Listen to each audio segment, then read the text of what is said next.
Hello students. आज अपन bio जियो chemical cycle के बारे में पढ़ेंगे। इसकी प्रीवियस क्लास में अपन ने different type of ecosystem complete किया था। हमने इस बात पे भी डिस्कस किया था कि grassland ecosystem, aquatic ecosystem, wetland ecosystem, desert ecosystem and different type of ecosystem में एनर्जी फ्लो कैसे होती है। इकोसिस्टम में एक ट्रॉपिक लेवल से दूसरे ट्रॉपिक लेवल में कनेक्टिविटी कैसे होती है, उस कनेक्टिविटी से क्या चीज़ फ्लो होता है। एनर्जी तो फ्लो होती है और different type of mineral nutrients का भी फ्लो होता है। तो इसी मिनरल्स और न्यूट्रिएंट के फ्लो में अपन नेक्स्ट पढ़ेंगे बायो जियो केमिकल साइकिल या जैव भू रासायनिक चक्र। इसका मीनिंग होता है कि जैसे अपन वाटर की बात करते हैं तो वाटर सबसे पहले पॉन्ड में रहता है, ओशियंस में रहता है ना। जो वाटर रिजर्वायर्स है उनसे वाटर सनलाइट से इवोपरेटेड होता है। इवोपरेटेड होकर के क्लाउड का फॉर्म होता है, क्लाउड का फॉर्मेशन बनता है। क्लाउड से जब रेन होती है तो वाटर ड्रॉप के फॉर्म में वाटर अर्थ सरफेस पे, हिल रीजन पे और डिफरेंट जोग्राफिकल रीजन्स पे आता है। वहाँ से डिफरेंट एजेंसीज के through, just like it can be river, it can be pond, इन सभी, और ये सीधा ओशियंस में भी आता है। इनके अलावा इस वाटर को अर्थ सरफेस एब्जॉर्ब करती है। अर्थ सरफेस के एब्जॉर्ब करने से ग्राउंड वाटर लेवल में भी वाटर जाता है, वाटर सप्लाई होता है। ग्राउंड वाटर लेवल से जो ट्रीज होते हैं उसको वाटर एंड मिनरल का एब्जॉर्ब करते हैं। तो वाटर की साइकिल इस तरह से होगी कि ओशियन या पॉन्ड्स या डिफरेंट रिजर्वायर्स, वाटर रिजर्वायर से इवोपरेशन होकर के वाटर वेपर के फॉर्म में क्लाउड फॉर्मेशन होता है और क्लाउड से वापस रेनफॉल होती है। तो इस तरह से एक वाटर साइकिल रेगुलेट होती है। ये वाटर साइकिल सनलाइट से रेगुलेट होती है और यही वाटर साइकिल लाइफ का बेस होता है। इसी से डिफरेंट टाइप ऑफ प्रोड्यूसर्स का फॉर्मेशन होता है, डिफरेंट टाइप ऑफ प्रोड्यूसर उत्पन्न होते हैं। जस्ट ग्रासलैंड इकोसिस्टम में रेन वाटर होते ही, रेन वाटर सप्लाई होते ही, बारिश होते ही खूब सारा ग्राउंड फ्लोरा डेवलप हो जाता है, खूब सारे प्रोड्यूसर्स का निर्माण हो जाता है।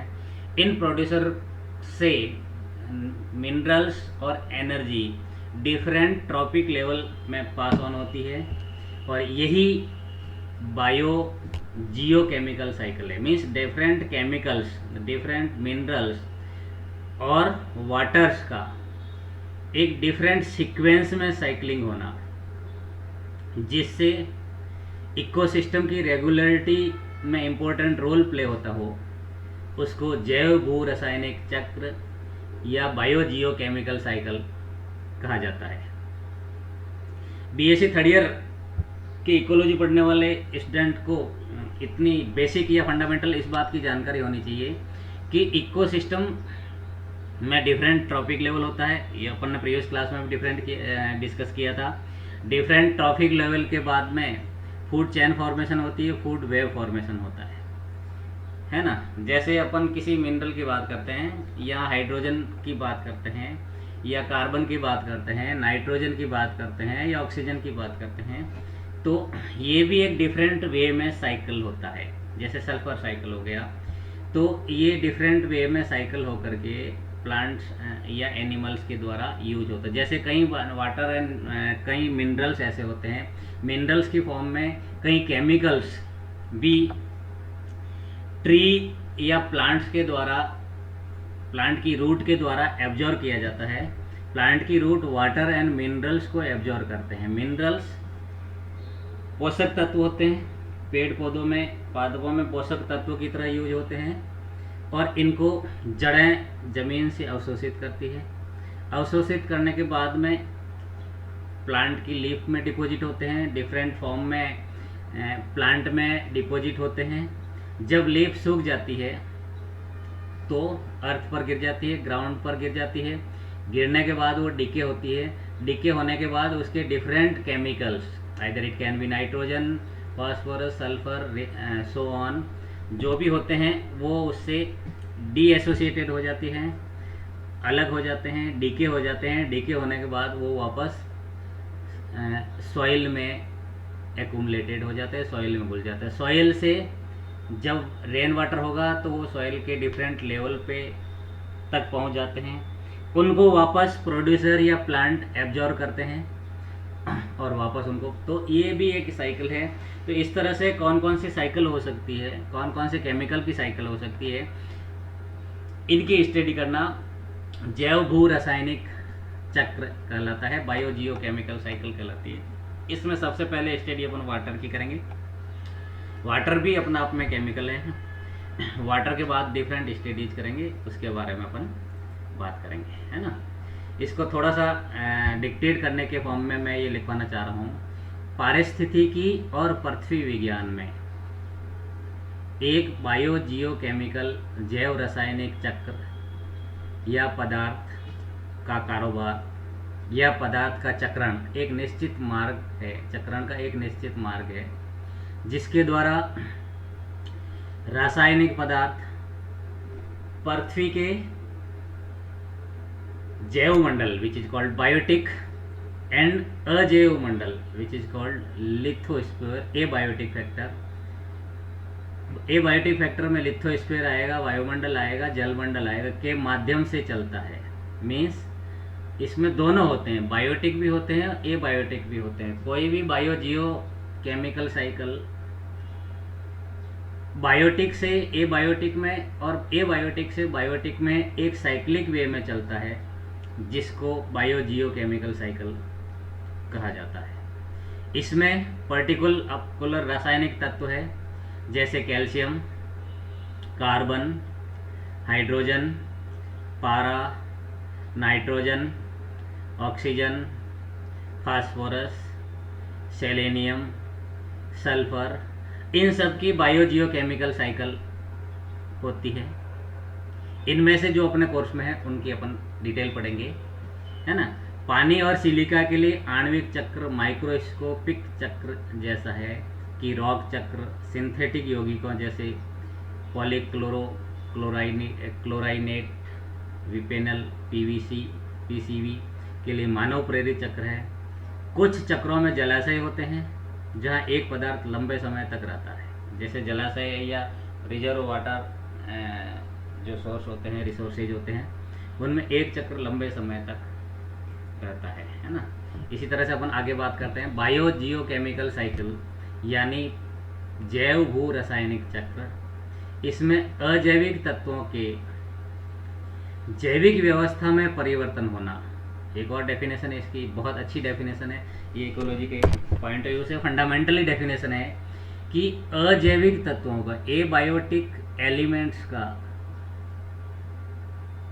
बायोटिक सिस्टम में चेंज होना तथा इनकी अकार्बनिक या अजैविक रूप में परिवर्तन होने की प्रक्रिया को कहते हैं को जैव भू रासायनिक चक्र कहते हैं। मीन्स इनकी इनऑर्गेनिक, ये अजैविक रूप से ये जैविक रूप में परिवर्तन हो जाते हैं। जैसे आपको ये देखें कि कार्बन है तो कार्बन का अवशोषण करते हैं जड़ें, एक सूक्ष्म तत्व के रूप में, एक केमिकल के रूप में जड़ें जो जल व खनिज लवणों का अवशोषण करती है, उसमें अपन सपोज करो कार्बन का अवशोषण किया, कार्बन डाइऑक्साइड का अवशोषण किया, तो पौधे अपने भोजन के लिए सनलाइट का यूज करते हैं और CO2 का यूज करते हैं, कार्बन डाइऑक्साइड का यूज करते हैं और मिट्टी से अनेक तरह के खनिज तत्व प्राप्त करते हैं।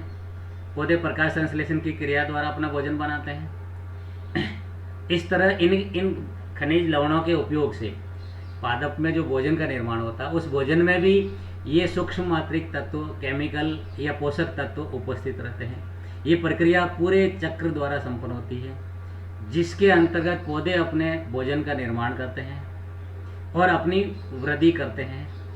इस चक्र को जैव भू रासायनिक चक्र यानी बायो जियो केमिकल साइकिल कहा जाता है। जैव भू रासायनिक चक्र में 3 तरह के तत्व होते हैं।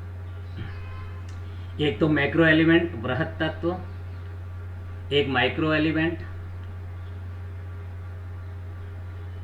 जिसको बोलते गौण तत्व, और तीसरा होता है trace element which is called सूक्ष्म मात्रिक तत्व या सूक्ष्म पोषक तत्व। इन तीनों साइकिल का बड़ा इंपॉर्टेंट रोल होता है।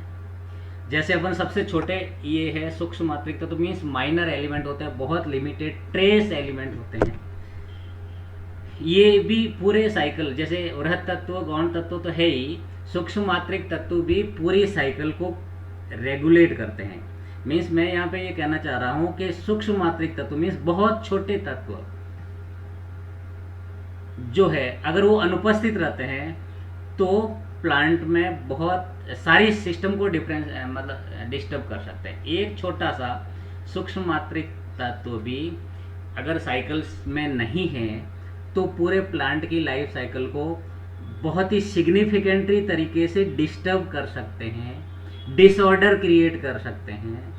ये इनका सिग्निफिकेंट रोल है, महत्व है बायो जियो केमिकल साइकिल का, जैव भू रासायनिक चक्र का, है ना। अपन वृहत तत्वों की बात करेंगे। वृहत तत्वों में मैक्रो एलिमेंट्स में ऑक्सीजन आएगा, कार्बन डाइऑक्साइड आएगा, हाइड्रोजन आएगा, ठीक है। इनकी सहायता से जीवों में कोशिकाओं का निर्माण होता है। माइक्रो एलिमेंट की बात करते हैं, गौण तत्व। गौण तत्व में फास्फोरस आता है, सल्फर आता है, कैल्शियम आता है, नाइट्रोजन आता है, ये सब माइक्रो एलिमेंट्स होते हैं। और ट्रेसिंग एलिमेंट या सूक्ष्म मात्र, इनकी सहायता से कोशिका द्रव्य का निर्माण होता है। जैसे सबसे पहले मैक्रो एलिमेंट अपन ने पढ़ा था, उससे कोशिकाओं का निर्माण होता है, इसलिए इनका एब्जॉर्ब करते हैं। और माइक्रो एलिमेंट से कोशिका द्रव्य साइटोप्लाज्म का निर्माण होता है। और जो ट्रेस एलिमेंट है, सूक्ष्म मात्रिक तत्व है, just like zinc, copper, chlorine, manganese आदि, इनको सूक्ष्म मात्रिक तत्व कहते हैं। इनकी अधिकतर कम आवश्यकता पड़ती है। माइनर ट्रेस एलिमेंट है, बहुत ही सूक्ष्म मात्रा में इनकी जरूरत पड़ती है, परंतु इनका सिग्निफिकेंट ये रोल है कि अगर ये नहीं उपलब्ध होते हैं तो डिसऑर्डर क्रिएट कर सकते हैं, प्लांट की लाइफ साइकिल को इरेगुलेट कर सकते हैं, डिजीज क्रिएट कर सकते हैं। अधिक मात्रा में सूक्ष्म मात्रा तत्व अगर अधिक मात्रा में उपस्थित हो तो भी सेम प्रॉब्लम क्रिएट कर सकते हैं, है ना। कल अपन इसकी कंप्लीट लाइफ साइकिल पढ़ेंगे। आज अपन सिर्फ प्रकार बताने जा रहे हैं, प्रकार का नाम बताने जा रहे हैं। इसके जो जैव भू रासायनिक चक्र 4 प्रकार का होता है। पहले जलीय चक्र, ऑक्सीजन चक्र, कार्बन डाइऑक्साइड चक्र और नाइट्रोजन चक्र, है ना।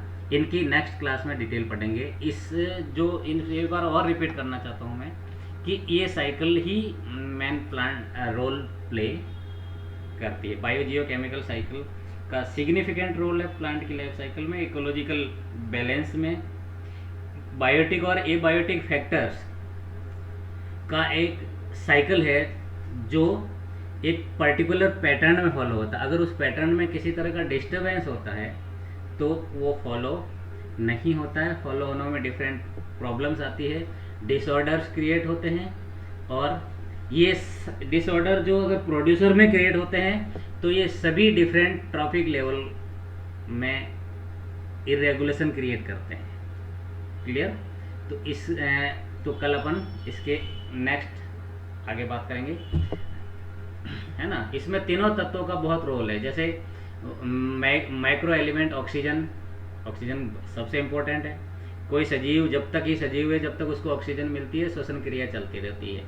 तो अगर ऑक्सीजन नहीं है तो वो सजीव रहेगा ही नहीं। जब सजीव ही नहीं है, बायोटिक फैक्टर ही नहीं है, तो किसी तरह की बायो जियो केमिकल साइकिल कंप्लीट नहीं हो सकती है।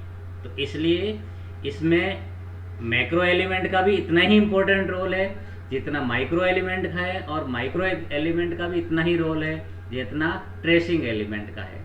तो ये 3 एलिमेंट सिग्निफिकेंट महत्वपूर्ण रोल प्ले करते हैं। तीनों एलिमेंट का होना अति आवश्यक है किसी भी लाइफ साइकिल के जैविक चक्र को चलाने के लिए। इसलिए अपन ने जो पहले बात की थी वो बायोटिक फैक्टर्स की बात की थी। अब अपन एबायोटिक फैक्टर्स में भी आ रहे हैं कि abiotic factor play a important role for ecological point of view. ठीक है, आज अपन इतना ही पढ़ेंगे, नेक्स्ट क्लास में और